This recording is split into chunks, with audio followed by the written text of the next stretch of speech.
Bom, gente, hoje eu vou tentar falar sobre ofensa e perdão. Eu acho que eu já gravei um vídeo falando sobre isso, mas é um tema que é bom reforçar, né?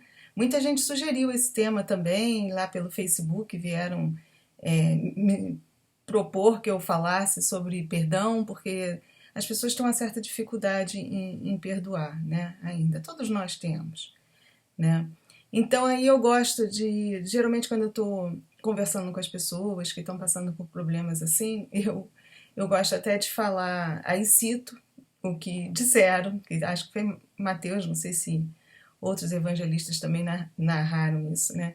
Que parece que Pedro perguntou para Jesus quantas vezes eu devo perdoar aquele que me ofendeu? 7 vezes? E aí Jesus responde, não 7, mas 70 vezes 7. Quer dizer, infinitamente, né?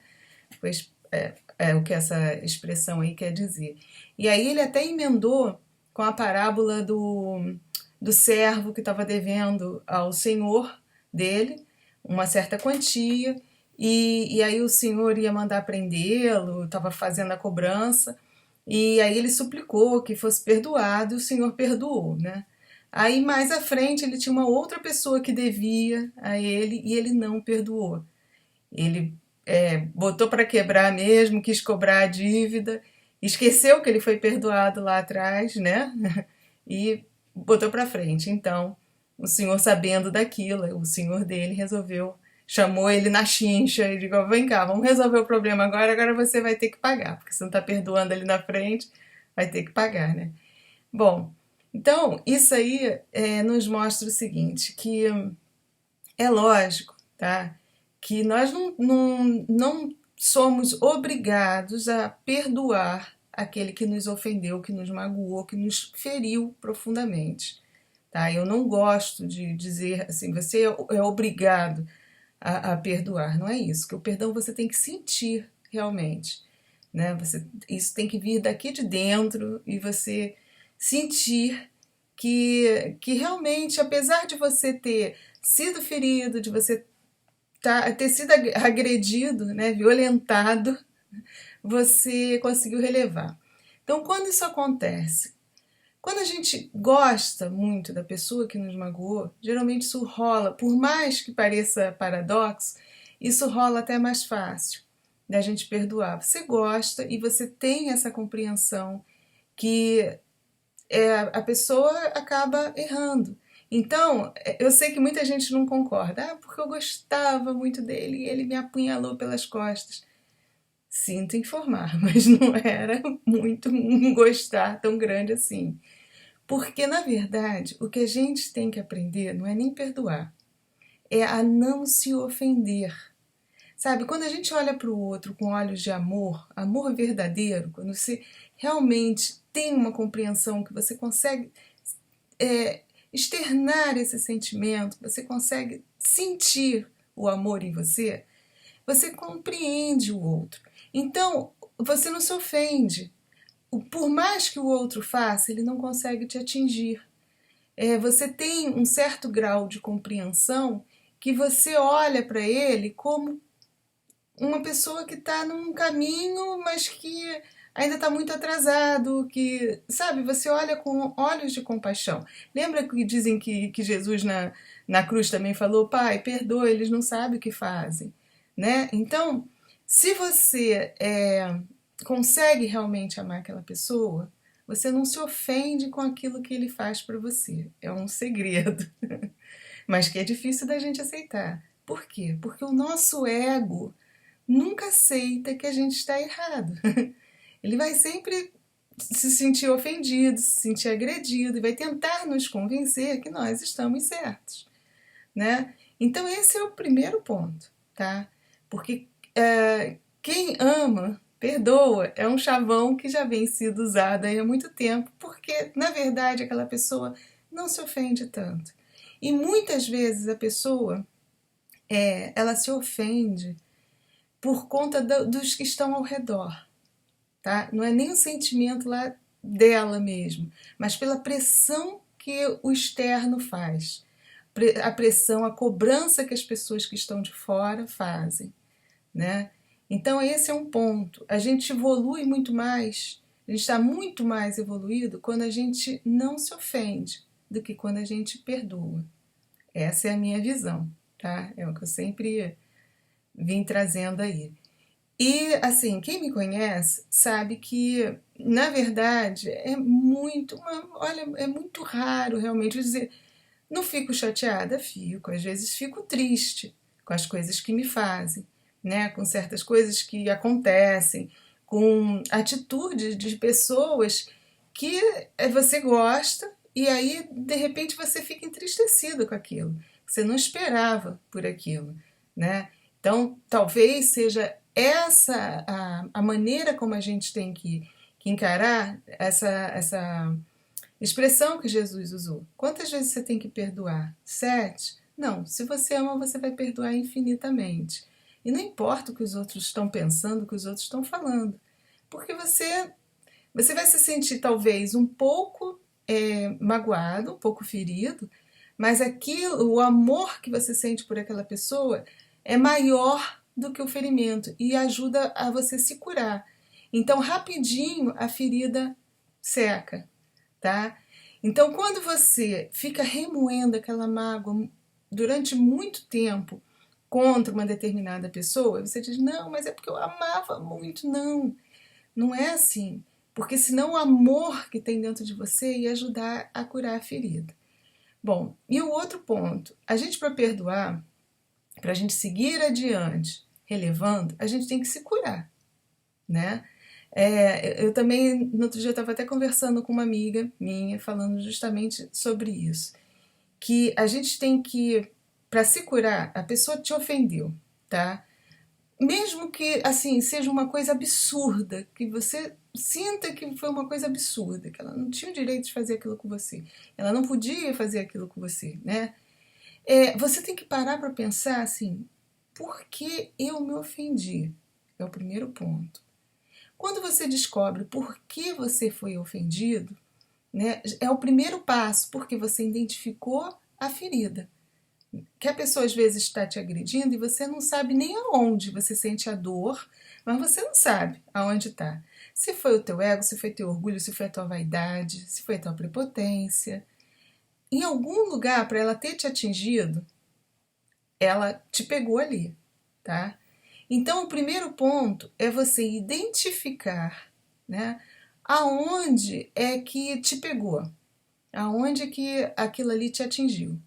Que assim você vai trabalhar em cima, antes de querer perdoar qualquer coisa, você tem que trabalhar em cima da sua cura. Bom, porque outra coisa que as pessoas custam aceitar, mas a gente aceita a ofensa quando a gente ainda tem aquilo dentro da gente também, o nosso orgulho, né? Principalmente, as ofensas vêm sempre em cima, na maior parte, do nosso orgulho, né? O nosso orgulho ferido. A gente se sente preterido, por aí vai, né? Você se sente diminuído. E aí, se você identificar e tentar se curar, ou pelo menos você identificando, você já está canalizando todo o teu pensamento em cima daquilo, né? Você já está admitindo que você tem aquela emoção negativa, né? Então você já começa a querer trabalhar em cima daquilo. No momento que você está nesse processo de cura, que tem que ser antes de você perdoar. Depois que você sente que, não, pô, então eu agora identifiquei, ele me agrediu, eu me senti ofendida porque pegou no meu orgulho, poxa, né? Afinal, eu sou assim, sou assado, né? E, pô, me trocou, sei lá, as coisas que às vezes acontecem no nosso dia a dia, né?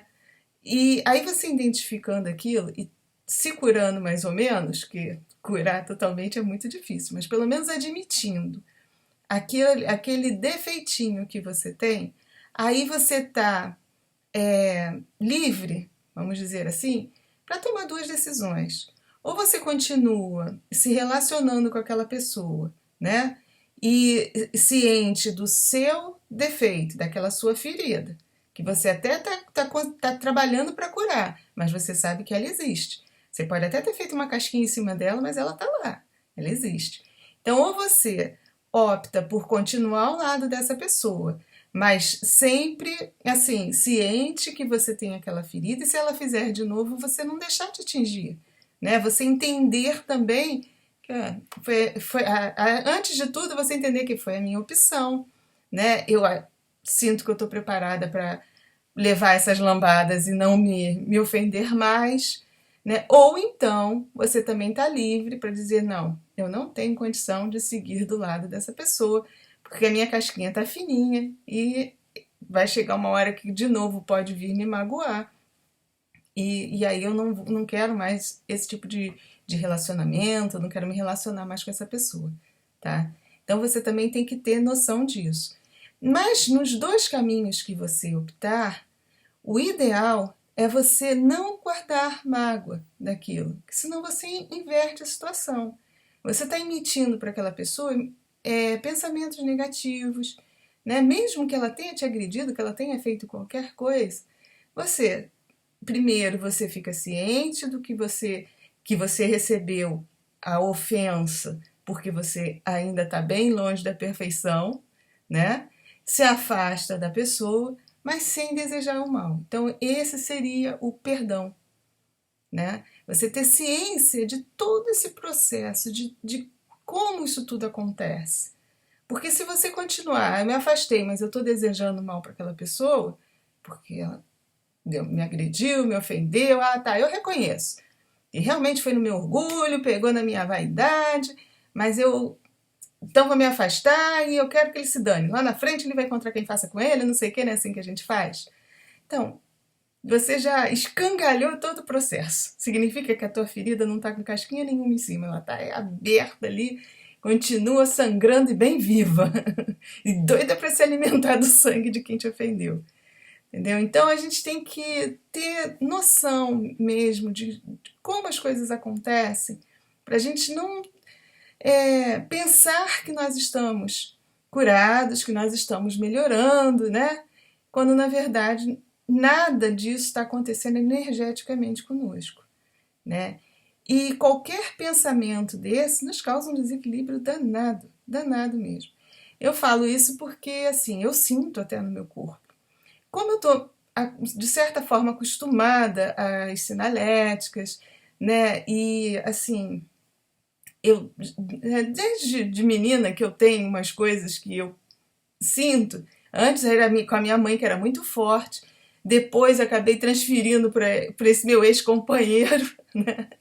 E então eu tenho essas coisas da sinalética quando o outro não tá mandando boas energias ou tá meio invocado comigo. E aí identifico, né, e estanco o processo, porque também a gente recebe porque você está emitindo também, né?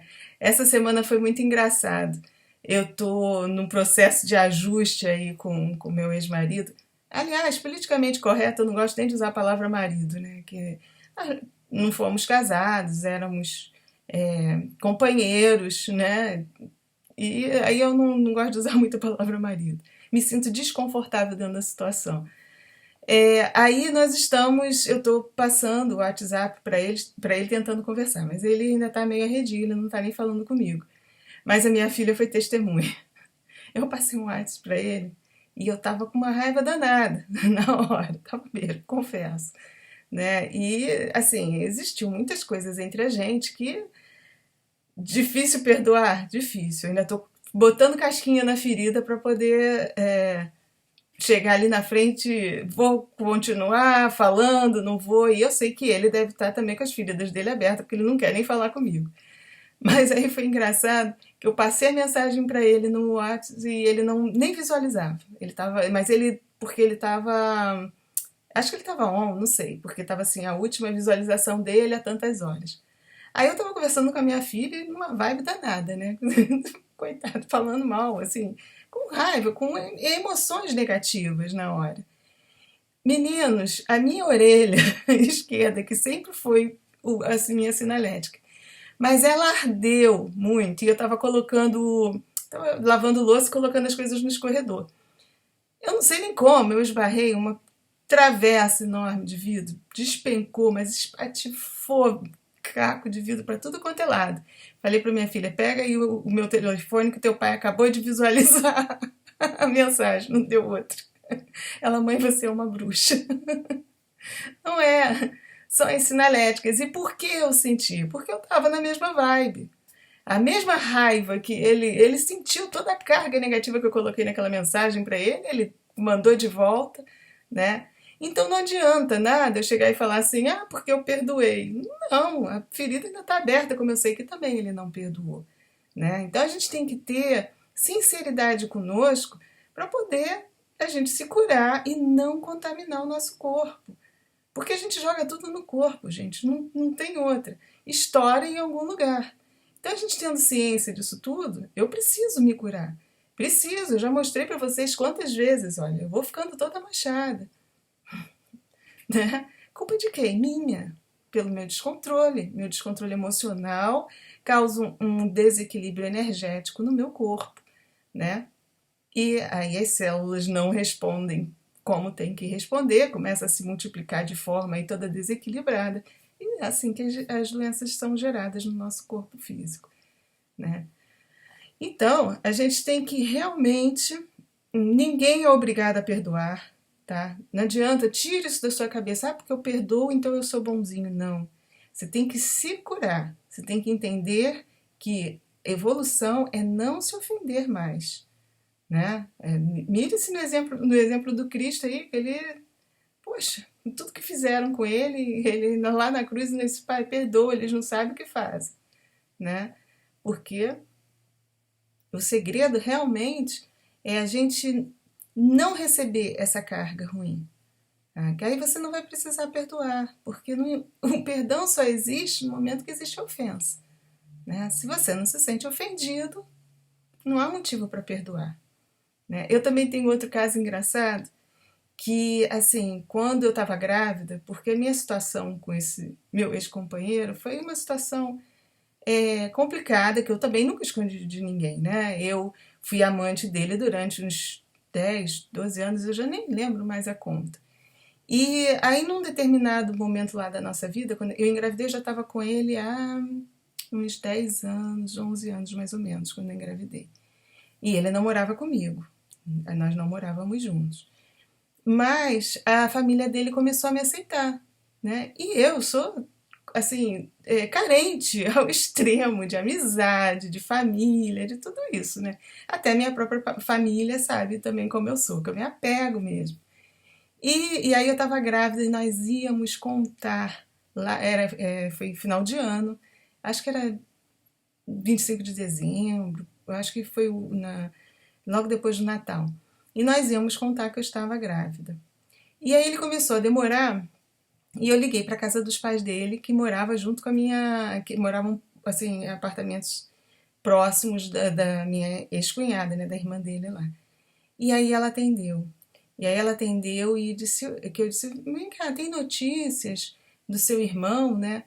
E a gente, eu costumava frequentar a casa dela, ela me recebia super bem. Então, mesmo não sendo a esposa, eu achei que eu poderia fazer isso, né? Porque eles haviam me dado essa intimidade. Aí ela pegou e. Olha, nós não queremos você aqui porque é Natal, porque os vizinhos já estão perguntando quem é você e tá uma situação muito chata porque ele continuava casado. Né? Mas a outra família dele não frequentava a casa deles, que eles brigaram e deixaram de se falar. E quem frequentava era eu. E acho que aquilo estava incomodando, porque os vizinhos já deveriam ter como. Porque ali era um bairro que todo mundo se conhecia. Deveria ter começado a perguntar quem era, se ele casou de novo, aqueles babado todo, né? Que a gente sabe que a sociedade. Gente, aquilo, assim, foi um balde de água fria, porque eu gostava realmente dela, né? Eu tinha carinho, me sentia acolhida por eles. E de repente, levar uma lambada dessa assim no dia de Natal foi meio. Mas passou, passei a gravidez toda sem ter contato com eles. Eu não sei nem em que momento ele contou para a família que eu estava grávida, não sei, né? Mas eu não sentia, assim, revolta, eu fiquei triste, vou confessar, lógico que eu fiquei triste. Aliás, uma outra vez nós nos encontramos no mercado, a irmã dele não falou comigo, a mãe dele veio até falar comigo, que sempre foi fantástica, ela sempre me aceitou muito bem, né? E aí passou. E eu com a barriga crescendo, quando eu soube que era menina, eu dizia que ia ser Mariana. porque eu queria que a minha filha fosse Mariana. E ele não aceitou esse nome, ele queria Maria. E aí a gravidez toda foi assim. Só que quando faltava assim uns 4 dias para minha filha nascer, ele veio me sugerir o nome de Natália. E Natália é o nome da irmã dele. Olha só, né? Ela tinha feito aquilo tudo. Gente, na mesma hora eu aceitei. Porque eu olhei para ele, eu digo, bom, ele gosta da irmã dele. Eu sempre percebi que ele gostava muito, que ele era muito apegado à irmã, né? Até hoje, ele gosta muito dela. São só os dois. Eu aceitei, né? E sem, sabe, eu nem lembrei de nada que havia acontecido, porque já tinha passado quase 9 meses em cima daquilo, né? Então, passei, aceitei na boa. Tanto que a minha filha se chama Natália. Depois que ela tinha nascido, um mês e pouco depois, é que eu fui saber que a irmã dele estava entre a vida e a morte no hospital. Eu não sabia, ele não me contou, porque como eu estava com a barriga já em estado bem avançado da gravidez, eu já estava com 8 para 9 meses, ele não me contou que a irmã dele tinha sofrido um acidente, se queimou, parece que com uma panela, uma fritadeira, e ficou entre a vida e a morte no hospital. E aí ele teve aquela coisa de botar o nome da filha que estava nascendo de Natália. Então, assim, eu contei isso tudo para vocês porque eu já ouvi muitas histórias das pessoas que estão me acompanhando que dizem, eu não consigo perdoar. Gente, é por isso que Jesus dizia, você tem que perdoar 70 vezes 7. A gente tem que fazer esse trabalho conosco. Se a gente não trabalhar isso, de curar nossas feridas, sabe, de identificar, porque também, como eu trabalhei isso, então eu fiquei triste quando eu recebi aquilo, mas eu sabia que eu não estava certa. Então, eu não me ofendi, né, completamente dentro da situação. Eu estava errada. Né? Ela tinha o direito de não me querer na casa dela e tal, pelas convenções sociais, apesar de eu demonstrar carinho, de eu gostar dela, cada um está num estágio e a gente tem que respeitar, não é isso? Então, eu não recebi aquilo como uma ofensa. Eu fiquei triste. Mas por quê? Porque eu tinha noção da minha parcela ali de, vamos dizer assim, de culpa. Por que fizeram aquilo comigo? Porque realmente eu vivenciava uma situação difícil, uma situação complicada e até errada, né? Perante não só a sociedade, mas talvez até eticamente, né? Dentro dos meus padrões éticos, não estou nem falando de ética moral e ética da sociedade. Eu sempre fui, do período todo que eu fui amante, eu me violentava, porque eu não me sentia confortável dentro daquela situação. Então, quando eu recebi aquela ofensa, né, aquela agressão, eu não comprei aquilo para mim, porque eu estava ciente da minha ferida e que eu tinha que curar essa ferida um dia. Bom, eu procuro mesmo expor, eu falo as coisas porque não é mentira. Quem me conhece com essa minha história sabe tudo que eu passei, sabe? Eu acho que a gente tem que aceitar a gente como a gente é, das coisas que a gente passou, a gente tem realmente que contar para o outro, porque serve de exemplo, serve de, né, de ideia. Até às vezes o outro está numa situação parecida e aí tira aquela coisa de cima e dizer, poxa, não sou só eu, tem muita gente aí passando pelo mesmo problema. Bom, meus amigos, então o que eu tinha para falar de ofensa e perdão é isso. Me perdoe aí se eu fico expondo também, falando muito da minha vida, mas é a maneira da gente se identificar e eu trato vocês como amigos mesmo. Cada um de vocês que me acompanham no canal são amigos, né? Então, olha, vamos trabalhar nossos defeitos, nossas dificuldades, para a gente se curar e depois resolver perdoar, mas ciente de tudo que está se passando energeticamente conosco. Tá? Não é só seguir a palavra do Cristo assim, porque Jesus falou que tem que perdoar 70 vezes 7, então eu vou ficar perdoando ali, mas se violentando. Não vai adiantar nada. Não vai adiantar. Porque eu vejo que muitas vezes a pessoa às vezes faz isso. Não, eu tenho que perdoar para ser bonzinho. Então eu tenho, e não adianta nada. A feridona está lá aberta e aí cada vez mais aquela pessoa vai te magoar mais vezes, porque você não está curado daquilo. Então não adianta nada. Né? Você só está alimentando ali uma ferida que mais tarde pode vir a se transformar numa doença muito séria para você mesmo. Tá bom? Gente, espero de novo ter ajudado, tá? Que eu falo pra caramba, né? Mais uma vez, muito obrigada de coração e fiquem com a luz.